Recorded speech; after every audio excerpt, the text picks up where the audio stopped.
Hi and welcome back to Cross-Examination Advanced Strategies.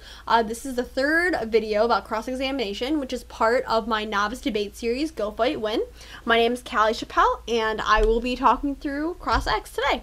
So again, my name is Callie Chappelle. I'm a debater for the University of Michigan. I debated at Traverse City Central High School.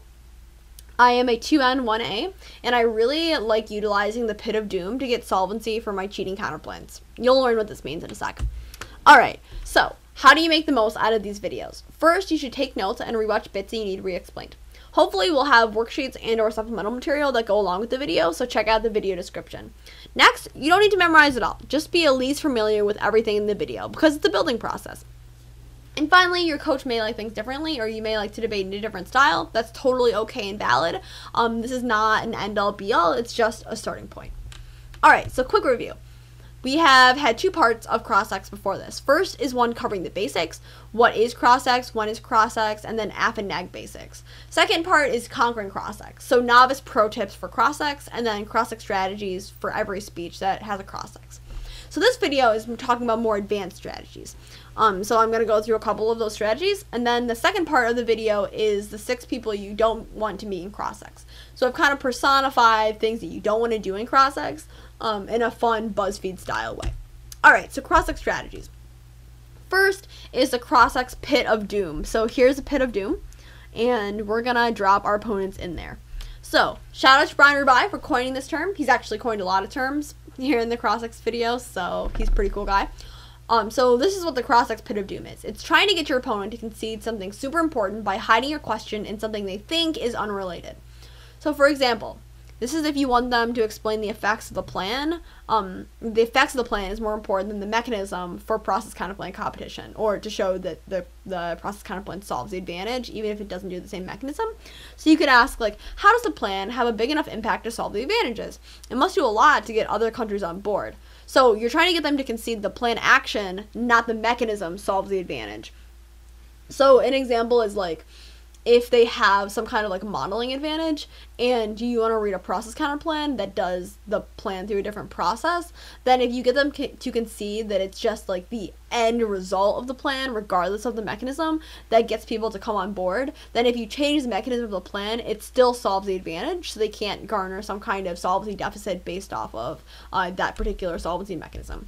Alright, the next part is interrogate evidence. Debate has a lot of evidence, but very few people look to see whether it's any good. Turns out a lot of it is not.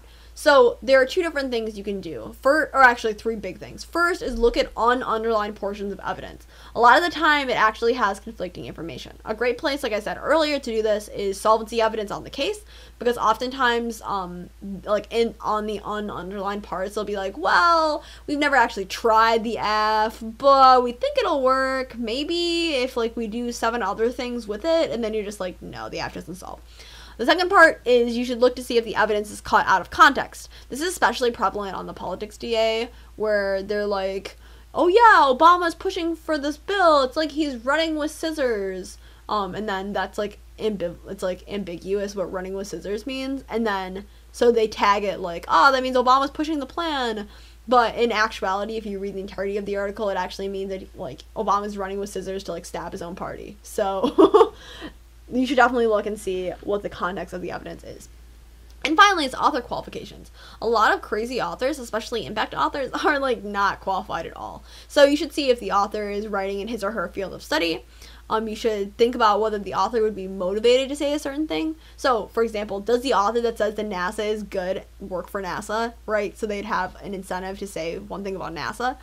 Alright, and finally, where is the evidence published? A peer-reviewed journal is way more credible than if it comes from a blog. So when you're doing comparative evidence impact analysis, asking these types of questions in Cross-Ex, especially if you know the answer already and just want to make them look bad, is pretty smart. Next, play up your strengths. Be confident. Fake it till you make it. Take it from this girl who did musical theater for so many years before joining debate. You just have to look like you know what you're doing, even if you have no idea what you're doing, and people will buy it. Are you funny? Be funny. A lot of judges are tired and not 100% paying attention during Cross-Ex, so they'll reward you well if you make them laugh during Cross-Ex. Are you not funny? That's totally okay. I'm not funny in Cross-Ex either. The biggest way to be really good at Cross-Ex if you're not funny is just to know your stuff. Know your evidence better than your opponents, and you'll always come out on top, whether or not they're hilarious. All right, so here's a BuzzFeed style list of the 6 people you don't want to meet in cross-ex. All right, so the first one is the debater who can't keep a secret, right? So never remind someone that they dropped something. All right, so you might be tempted if they, like, for example, if you're a novice and they dropped a diss ad, or if you're in varsity and they drop the intrinsicness perm on the politics diss ad, to be like, hey, you know you dropped intrinsicness, right? They will actually try to make a comeback in the next speech. Even if they totally drop it, they'll try to make something that they already said apply, or they'll just be like, no, I totally answered that. Or even, they might even just answer it in cross-ex and just be like in their speech, be like, we said it in cross-ex. It's an argument, right? So this is not the time for you to have a soul. You should just be like, close that door, like, don't even bring it up, and then punish them in their next speech for dropping it, right? I thought this is funny. Catwoman saying Batman is Bruce Wayne. Haha. All right. The second is Terminator. Don't terminate the cross-ex. Sometimes, what does terminate mean? It means to, like, get really angry at the person that you're cross-exing. Sometimes we encounter really annoying people in cross-ex, but don't lose your cool. No matter how annoying or frustrating or rude they are, getting angry will just make you look bad and not them, right? So the judge knows that they're being annoying. You don't need to point that out by getting angry, right? So here's a situation that I was in. Actually, it was at my novice state finals. I was cross-exing about hedge or hegemony, and I was like, hedge good or bad? Like, does your app say hedge is good or bad? Because I, like, wanted to, like, get a dissent link. And he's just like, yes. And I'm like, oh, I got, like, so mad. I was not taking yes as an answer to an either or question. So even if that happens to you, don't lose your cool. Play it calm, and you'll be fine. Number 3 is a chronic Vegaser, right? So we talked about this in, I think, the first video. They say what happens in Vegas stays in Vegas, but that does not apply in cross-ex. Don't let your amazing arguments made in cross-ex get left behind. Always make sure to bring them up in your speech. Again, shout out to Rubai for this. He's the man. So let's say that you get them to concede that the act doesn't solve. You shouldn't be like, have that die in cross-ex. You should be like, in your speech, be like, they have made a huge concession in cross-ex. They have conceded that the AF doesn't solve. That means that it doesn't matter how good their impacts or whether their impacts outweigh the diss ad. The fact they can't access those impacts means that you vote neg. Like, you say that straight up, right? All right. Number 4 is the Mia Thermopolis. Don't be timid like Mia was in The Princess Diaries. As I said in an earlier video, The Princess Diaries was a big part of my childhood, so you'll notice there are a lot of references to that movie and also to Legally Blonde in these videos. And if you're interested in debate, you're obviously an awesome person, and don't be afraid to show some swag in the round. As I say, as a musical theater person, fake it till you make it, right? And they'll buy it. Number 5 is the old person.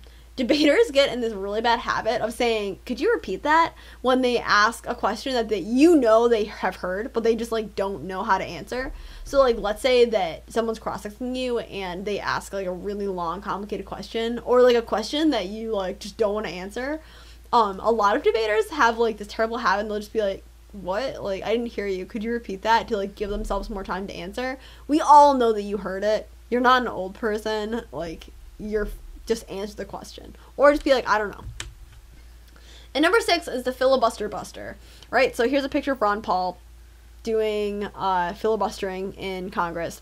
And don't drone on and on about details that are unrelated to the question. Just answer the question fully and be respectful if your opponent wants to move on. It's super annoying when you ask a question and they just go on and on and on. They're not talking about the answer to the question. They're just talking about how awesome their evidence is.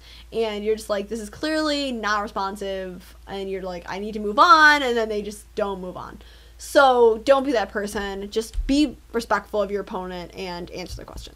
So that's the end of this video. I hope it was educational to you. And I hope you can use all of these strategies in cross-ex to be super awesome and get super high speaks. So good luck.